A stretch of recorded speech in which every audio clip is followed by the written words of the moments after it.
Antes de presentar a nuestro invitado, quisiéramos señalar dos cosas. Dice Augusto Guerrero, que es uno de los grandes productores de televisión de la época, por los muchos años que tiene trabajando en ese sector, que uno de los reconocimientos que le hace a la revista es que a pesar de que los que hacemos las entrevistas conocemos la materia, a veces preguntamos cosas que aparentemente no sabemos y que los demás productores no hacen preguntas de cosas que ellos conocen y a veces resultan un poquito aburridas.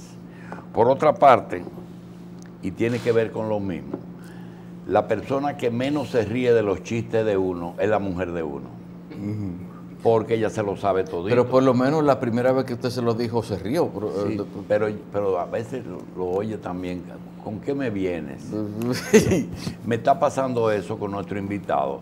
Toda la vida estuvimos en primaria y en secundaria sentados uno al lado del otro en los pupitres del colegio. Y me resulta muy difícil conversar con mi amigo de toda la vida, que hasta cumplimos años el mismo día, Eduardo Selman y Hasbún.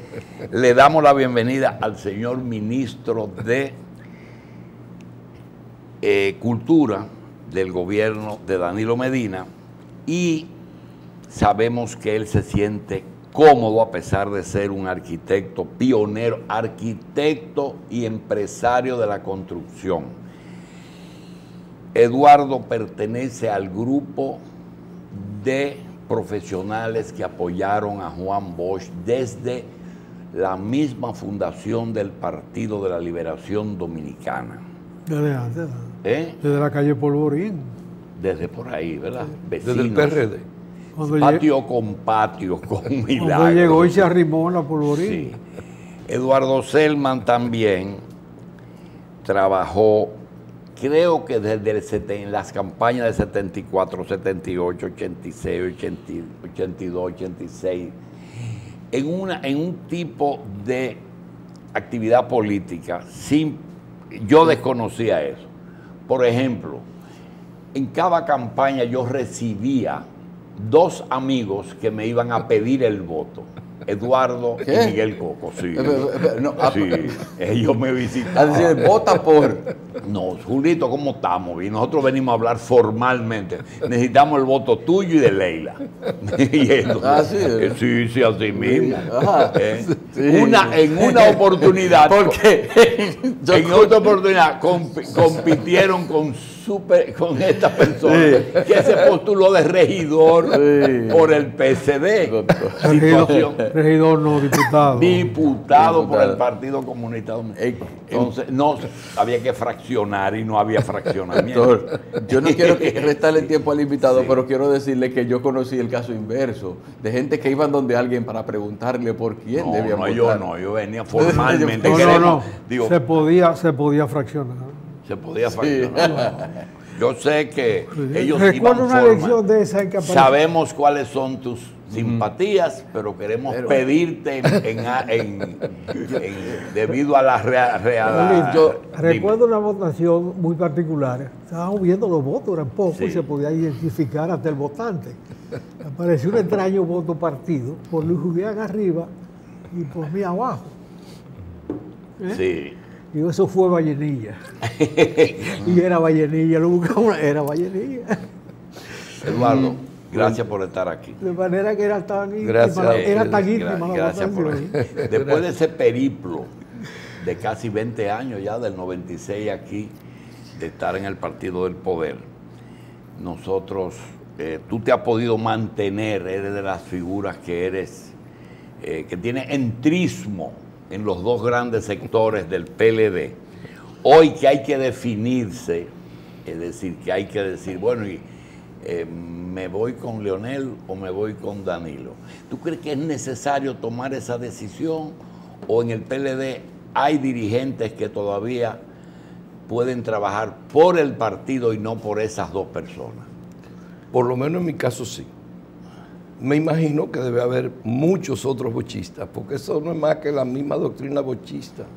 servir al partido para servir al pueblo. Lo importante es el partido. En mi larga data política, porque tú dices que participé en las elecciones donde el Partido de la Liberación Dominicana digo que fue la primera tuvo candidatura, que realmente fue a partir del 78. Pero yo comencé en el 82, en 1982, perdón, el 62, en la primera candidatura que participó el profesor En la que Bosch, ganó Juan Bosch. en la que ganó el profesor. Y siempre estuve ahí a su lado. Con don Juan se produjo una especie de liazón familiar casi, más que política. Una cosa que yo tengo que preguntarlo ahora, porque no quiero que se olvide, tú sabes que ya por la edad mía, no la tuya, porque tú eres más joven. Tenemos la misma edad. Pero no es el mismo día, yo cumplo el 23 y tú el 24. Tenemos un 24 y un 23. Pero el tema es el siguiente. El hecho de que tú, Miguel Ferris, específicamente, hayan sido profesionales y empresarios que se embarcaron a apoyar una candidatura que no era muy simpática dentro de la clase de ustedes, que fue la de Bosch, ¿te trajo muchos problemas? No, ninguno. Yo comencé realmente a participar en la vida política a partir del mismo día que llegó don Juan, digamos. Porque llegó el 20 de octubre del 61, lo conocí de inmediato ese mismo día. Y al otro día me inscribí en el PRD. Acuérdate que era una época en la que la juventud dominicana tenía sueños de libertad después de la tiranía de Trujillo y de alguna manera nos involucrábamos en la actividad política desde la misma universidad. Además éramos contemporáneos. Además de la Juan Isidro Pérez a la avenida Mella, a Bartolo I era un paso. Así es. Sí, aparte de que había una relación previa, familiar, las hermanas de don Juan, doña Angelita y doña Josefina, eran muy amigas de mamá y tía Alicia. Entonces eso también mantuvo, pero además don Pepe y doña Ángela, los padres de don Juan. ¿Tú conociste a esa persona? Sí, ellos vivían al lado de mi casa en la Doctor Faura, que es la callecita que sale a la avenida Mella. Sí. O sea que hubo una cercanía previa, tú sabes, de carácter familiar, una amistad muy cercana. Y desde luego los hijos de doña Angelita y doña Josefina pues eran los amigos de nosotros también. De modo que cuando ese día en el Parque Independencia hubo un tiroteo, no sé si ustedes se acuerdan, el 20 de octubre del 61, el día que llegó don Juan. No, en la calle Espaillá. Y en la calle Espaillá, sí, a los dos sitios. Yo estaba en la Independencia, en el Parque Independencia. Cuando vino el tiroteo, todo el mundo salió corriendo. Yo subía por la Palo Hincado, camino a mi casa, y alguien me dijo, llegó Juan Bosch. Y ahí mismo yo doblé hacia la Polvorín a conocer a Juan Bosch. Ya sabíamos que era, ¿quién era? El presidente del PRD, qué sé yo. De modo que a mí me causó, yo diría que me cautivó. Lo acabé de conocer en ese momento y al otro día me inscribí en el PRD. O sea que yo tengo cuando se trataba de recaudar fondos, que tú hacías la rifa con el departamento económico del partido, y ustedes visitaban empresarios, no eran motivo de que Eduardo, ¿en qué tú estás en esa vaina? Te estás metiendo en un disparate. Un hombre con la dictadura del apoyo popular. No, eso fue posterior. Todavía no. No, estoy hablando de ahí, no desde el 62, el que era del 62. Yo estoy hablando después de cuando se fueron y hicieron el PLD. Sí, exacto. Sí. Que tú y Miguel Ferri eran los únicos. Ellos apostaban en varias mesas. Lo que les tocaba a Eduardo en esa época era chiquito y a otros jugaban grandes. No, pero sí, eso en algunos casos, pero uno siempre se rodeaba o apelaba a personas que eran de la amistad de uno y qué sé yo, y siempre había alguna contribución. Desde luego no igual con los partidos grandes, a los que se le daba el grueso de la revisando del 96 aquí, secretario técnico, director de CORDE, en fin. Sin cartera. Sin cartera, cónsul, ahora ministro de Cultura. ¿Pudiste evadir cualquier tipo de acusación, excepto aquella vez que te ligaron a la isla artificial? Dicen, él es el autor de ello. Fuera de eso, viendo a distancia el gobierno de tu partido, ¿Cómo tú crees que va a tratar la historia esos 20 años? No puede ser de otra forma que no sea en la mejor de las calificaciones. Los dos gobiernos. Los dos gobiernos. El país ha dado saltos en el progreso, en el desarrollo. Y asaltos. ¿Perdón? Y asaltos. ¿Qué dice? Y asaltos. Saltos y asaltos. ¿Te está dando cuerda, Eduardo? No, eso es un relajo. Él sabe que su hijo es parte del gobierno también y fue un excelente viceministro de Economía cuando yo estuve en el secretariado técnico y ahora es embajador. Es bueno en todo. Es bueno en todo. Es un orgullo para el gobierno. Y para el país. Esto es, para el gobierno tener un embajador de lujo. Un embajador de lujo. Y ahora tiene un ministro de Cultura de y lujo. Ahora... Tú estás gozando tu ministerio, ¿verdad? Te tengo que confesar que sí. Yo no aspiraba a esa posición, nunca pensé que iba a ir a ese ministerio, pero después que ya uno entra en calor, comienza a trabajar en las diferentes áreas que le corresponde al ministerio, bueno, pues ahora el entusiasmo me invade y yo tengo que... Y además de la Feria del Libro, ¿eso hace otra cosa? Bueno, y son muchos sectores con los que tenemos que trabajar, Julito. Hay que recoger también la Feria del Libro, cosa que lleva como 6 meses. Es una de las manifestaciones. Se lleva como 6 meses recogerla. No, más que eso. A veces el problema está en, para referirte a lo que pasó o está pasando o queda por terminar, es que tú sabes que todo ahora hay que subirlo en el sistema de ubicaciones, el sistema de licitaciones, al portal de transaccional, de modo que hubo problemas de carácter técnico, que cuando se subieron hubo errores, cuando no nos permitía entonces efectuar los pagos, porque los fondos están ahí y se fueron pagando, ya se han ido pagando. Cuando fui donde el Contralor de la República a decirle y explicarle la situación que teníamos, me dijo, sí, se está teniendo problemas con varias entidades del Estado y nos ayudó a resolver y ya todo eso se está resolviendo. Pero claro, no fue por problemas de fondo. No. Fue por un problema de carácter técnico. Es un hábito de la Feria del Libro que coge 3 meses para montarse, 3 meses para desmontarse. Y el Teatro Nacional deja de trabajar durante 6 meses. No, eso no es cierto. Y además, en el contrato se establece no solo el montaje de esas carpas, sino también Feria del Libro es un capítulo. ¿El patrimonio cultural es tema o eso es turismo? No. El patrimonio cultural es potestad del Ministerio de Cultura, pero debe haber un trabajo coordinado. ¿Y las primacías a quién le toca preservarlas y difundirlas? Al Ministerio de Cultura. ¿No es a turismo? No, turismo. Pero turismo tiene un presupuesto enorme, Eduardo. Pero turismo produce ese presupuesto, esos fondos para su presupuesto. Más, turismo es casi una OISOE chiquita. No, chiquita. Turismo con mayúsculas. Turismo tiene ingresos que le vienen por leyes que son precisamente para fondear el ministerio. En el caso de cultura no.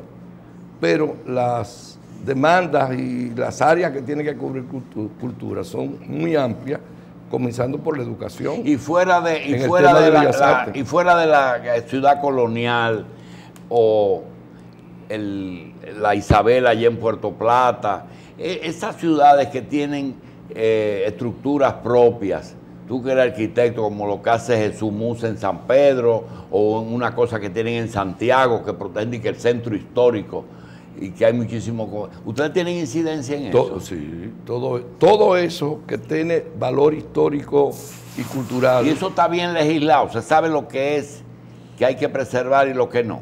Toda la legislación siempre tiene posibilidad de mejorarse con el paso del tiempo. Ahora ya tenemos una nueva ley para el Ministerio de Cultura, que ya se aprobó en primera lectura, pero tiene ahora 2 leyes más complementarias, que es la ley de patronazgo y la ley de mecenazgo, mejor dicho, y la ley precisamente es el caso de las ahora no acuerdo cómo se llama la ley, pero en fin, es patronazgo. ¿Cómo se llama la otra ley que tenemos prevista para mandar al Congreso? Que es un complemento para la ley de cultura del Ministerio. yo creo que se va de mecenazgo. No, la de mecenazgo ya es así, esa ya fue la que mencioné, pero hay otra ley que es la de patrimonio, que complementa la ley existente y que evidentemente nosotros estamos pendientes de que eso se pueda aprobar. En términos culturales, ¿se evalúa el resultado de las leyes después de cierto tiempo? Bueno, como la ley ya tiene unos años, hay una ley que propicia el fomento de las bibliotecas a nivel de empresa, sí, que tiene más de 10 años que se promulgó, 2 años que se le hizo el reglamento, y no se ha instalado una sola biblioteca.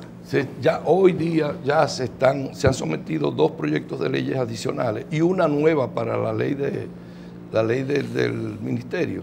Y tenemos la esperanza de que o se aprueban juntas en una sola ley o se aprueban las 3 separadas. Ya nueva ley del ministerio ya fue vista y aprobada en primera lectura.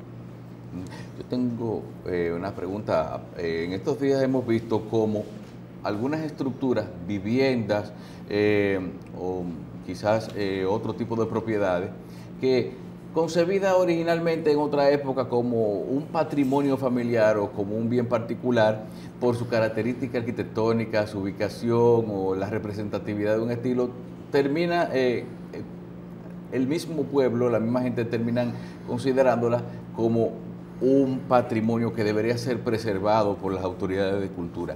La ley actual permite ese apoderamiento del Estado, esa protección de esas propiedades, o simplemente todavía faltan mecanismos para evitar que cierta vivienda de Gascue, Santiago, Montecristi, que sean representativas de una época, puedan ser demolidas o en su legítimo derecho los sucesores de quienes las construyeron hacer lo que quieran con ellas?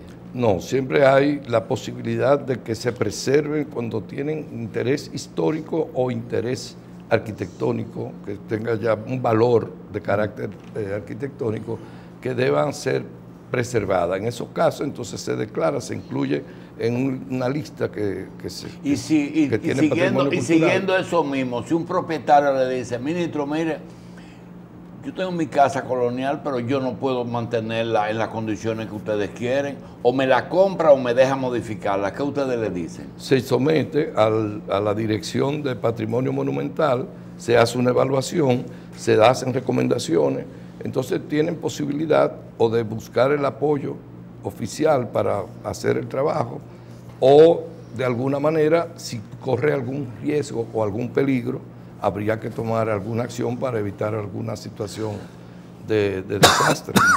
Eduardo, con relaciones con otros departamentos como efemérides patrias, medio ambiente, educación, Secretaría de Educación, que algunos piensan que cultura debería estar ahí dentro, educación superior con los estudios para crear especialidades en eso, Secretaría de Turismo y Obras Públicas. ¿Ustedes tienen mucha relación con esos ministerios? No solo relación, estamos estableciendo acuerdos interinstitucionales, ya lo hicimos con educación, ya se tiene un proyecto de acuerdo con turismo, se hizo con relaciones exteriores que ahora vamos a ampliar, estamos ampliando.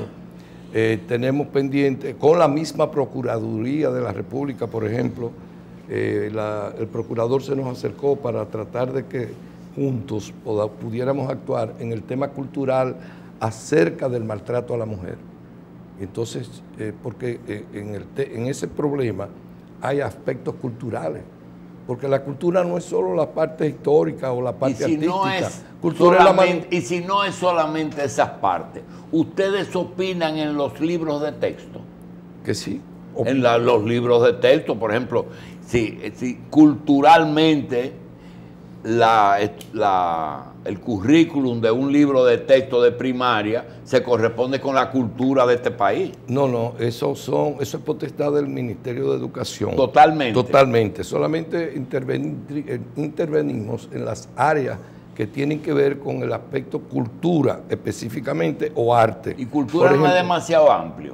Eso es lo que estoy tratando de explicar de hace Por eso rato. que yo creo que se mete, pensaba que se metía en todo, como que una raíz fibrosa que entra en todo. Es así, era lo que no pude concluir, porque tú me hiciste otra pregunta. Cultura no es solo las manifestaciones artísticas, cultura es la expresión de las costumbres y hábitos de un pueblo. Entonces, por eso la Procuraduría General de la República entiende que hay una cultura de agresión sexual, es decir, de agresión masculina a femenina. Y entonces esa cultura debe ser manejada y debe ser dirigida para tratar de mejorar esa conducta, porque eso es parte de esos crímenes que están sucediendo. Y fundamentalmente tienen una base cultural, es una cultura que está apropiada aquí de machismo. De todas maneras, yo te sigo diciendo ahora que estamos tratando de lograr una sinergia dentro del gobierno con acuerdos entre diferentes departamentos, entre diferentes ministerios, que yo creo que van a dar resultados muy positivos. De hecho, ya te mencioné con los que ya hemos firmado, tenemos acuerdos interinstitucionales. Por ejemplo, educación. El Ministerio de Cultura, que tiene a su cargo las escuelas de bellas artes de todo el país, dan distintas materias: música, danza, ballet, otras áreas como por ejemplo pintura, escultura, dibujo. Todas esas expresiones de tipo artístico se están introduciendo también en el pensum de los estudiantes y pueden ser impartidas por los profesores nuestros en las escuelas de bellas artes, pero también podrían ser impartidas en las escuelas del Ministerio de Educación, por donde no se tiene una estructura física para enseñar las bellas artes.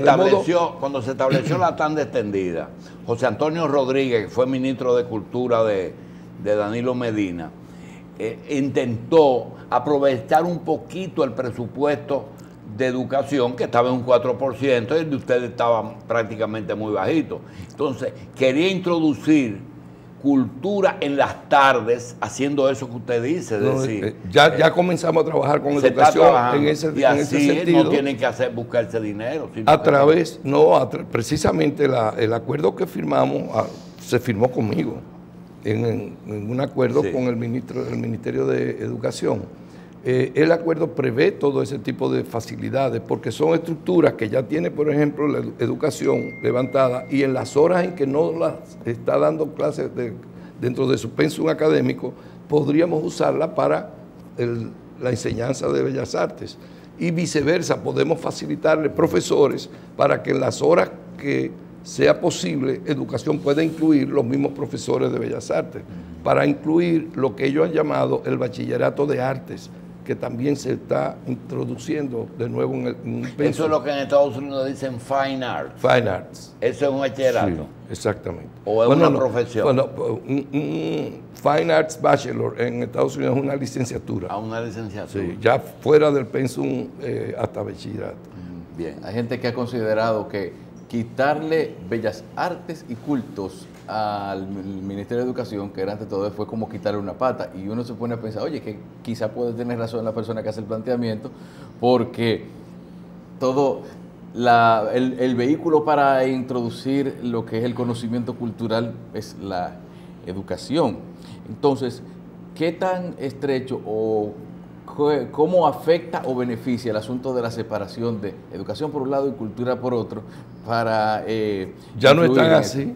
¿Ya no es así? Ya no están así porque precisamente con ese acuerdo interinstitucional, ahora estamos trabajando en una sola dirección y tratando de complementar tanto de un lado como del otro. Lo que yo creo que el tema de la educación formal en términos académicos es muy estricto y tiene unos márgenes muy limitados, por donde solo por ahí puede correr la carrera. Sin embargo, en el tema cultural es mucho más amplio, tiene muchas vertientes, y además no es una obligación para tú, por ejemplo, terminar o asumir una carrera universitaria. No es una obligación la carrera dentro de cultura, pues es diferentes áreas, pero en educación formal sí, en la académica. Sí, claro. Eduardo, ¿tú apoyarías que dentro del Ministerio de Educación se incluyan en interés de aprovechar ese presupuesto de un 4%, que hoy son 150.000 millones a cambio de quizá, 157.000 millones. Y ustedes apenas tienen unos 20.000 millones, ¿verdad? No, ¿de dónde está loco? Ojalá. Bueno, pero siguiendo justamente esa cifra. Estamos hablando de cientos, no de miles. Bien. Bellas artes, cultura, cultos y deportes.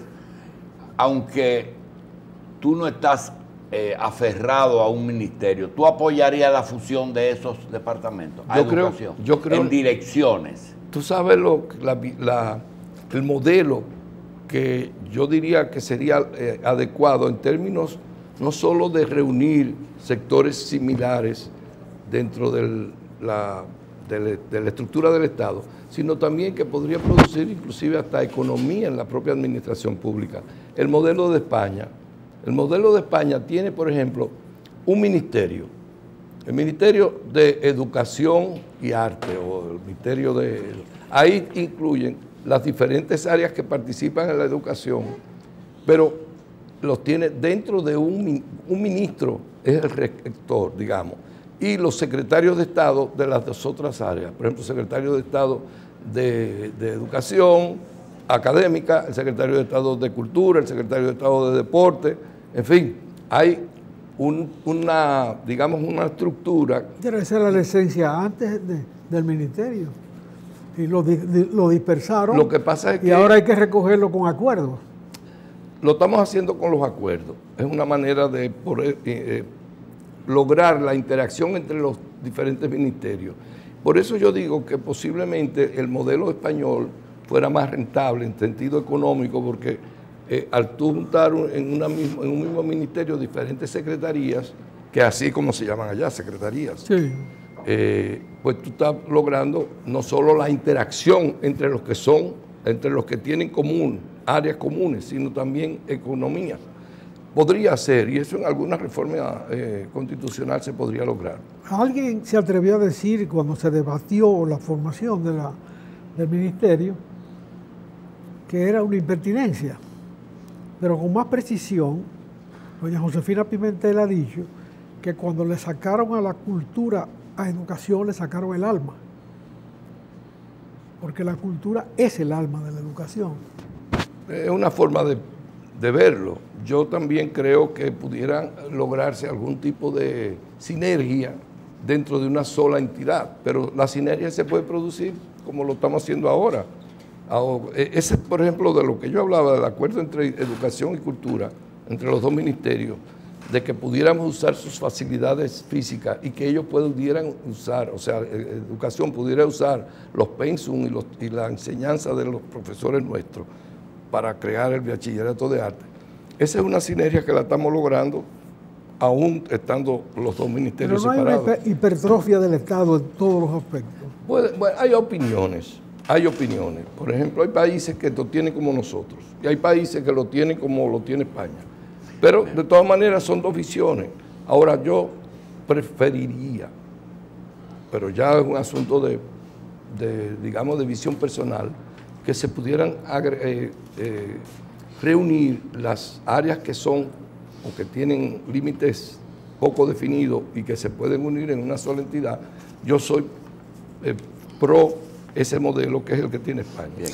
Eduardo, me gustaría que por áreas, hoy hemos sido genéricos en todos los temas de cultura, por áreas, planeemos que o tú o jefe de departamento de allá, porque hay muchas llamadas, por ejemplo, el Centro Histórico de Santiago, nos preguntan cosas que no conocemos, ni tampoco es el momento, sobre la primera ciudad de América, que es la Isabela. Estamos trabajando, porque se está trabajando en el levantamiento. Algunos programas que nosotros pensábamos, le hemos presentado el programa nuestro a través de unos estudios que José nos ha suministrado, la reconstrucción de la muralla que rodea la capital, aunque se vaya el edificio que alojó Bartolo I, la acera sur de la avenida Mella. No. Todas esas cosas nosotros quisiéramos ver si planeamos para que por temas nosotros hagamos parte de la revista con cultura. Mira, no te va a costar nada. No, con mucho gusto. Sí. Con mucho gusto podemos trabajar y así difundir sobre todo seguro, las ideas y los propósitos. Hay muchas cosas. Por ejemplo, en el caso de la Isabela, ya está sometida a la consideración de la UNESCO la Declaración de Patrimonio de la Humanidad como el primer asentamiento europeo en América, que realmente fue. Y entonces se está levantando toda la información requerida, porque ya en primera instancia ya hay una aprobación en la UNESCO.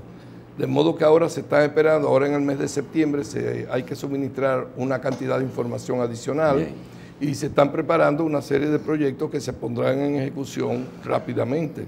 Y en eso estamos teniendo un buen apoyo de parte del gobierno de España. Bien. Y tengo casi la certeza de que lograremos la declaración. Creo que podemos lograr consenso porque tú eres un ministro que no estás metido en la competencia de los intelectuales dominicanos que viven matándose unos con otros, ¿verdad? Así que eso no es mi caso. Ese problema no es tuyo. No. Eduardo, vamos a darte las gracias y a decirte que Noche larga de los museos. ¿verdad? Se me ha quedado en el tintero muchas cosas, así que tendremos que hacer otro programa. Lo principal es que en un horizonte corto, de 2 años, que termine este gobierno, tú tienes una intensidad de programa. ¿Cuáles son los puntos esenciales de ese programa? En 2 años. Porque hay que pensar que en 2 años puede cambiar el gobernante y en consecuencia el gabinete. Así es. Pero pienso que en los próximos 2 años nosotros tenemos por delante la creación de todas las escuelas de bellas artes que están pendientes en el país. Tenemos la intención de que al 31 de diciembre de este año hayamos creado ya por lo menos una escuela de bellas artes en cada provincia donde faltan. Ya hay muchas provincias que tienen sus escuelas de bellas artes, varias, yo diría casi 20, pero estamos también, otro tema que estamos teniendo es el de la educación en cultura, educación sobre todo musical y artes visuales, que es lo que es, digamos, más común para la juventud.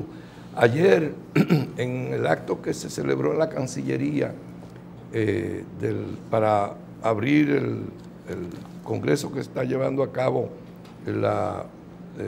¿cómo se llama? La Comunidad Económica de Centroamérica, que es el presidente Tony Raful. Fue un acto muy hermoso, muy completo en términos políticos, pero fue muy hermoso. El Parlamento Centroamericano. Perdón. El Parlamento Centroamericano. Sí, Parlacén, exactamente. Hubo una parte musical que la llevó a cabo una orquesta sinfónica juvenil de medio tamaño, que se llama Juan Pablo Duarte, la orquesta, y aquello fue lo que le dio el toque de alegría. Ahí te están llamando de San Pedro sí. Para el asunto de la orquesta sinfónica de allá, que necesita... No, ya está en formación. Seguro, sí. El doctor Musa exacto.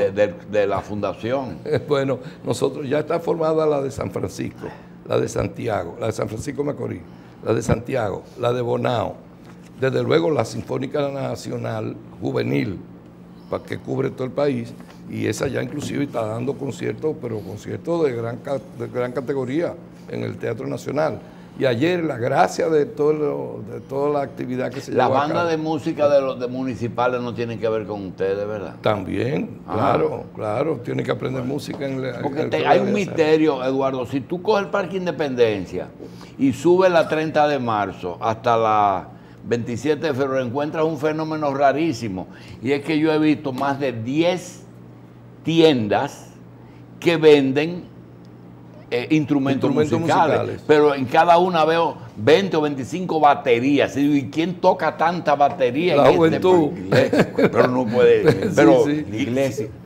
Pero si tú la sumas todas, da miles. Eduardo, gracias de nuevo. Gracias a ustedes. Nos vemos más adelante. Y espero que en un próximo programa pudiéramos completar más información. Pero no, porque van a ser muchos programas. Yo espero. Yo te voy a molestar de madrugada muchos días. Sabes que eso para ti es difícil. No, yo vengo con mucho placer. Bien, gracias, Eduardo. Gracias a ustedes. Bien.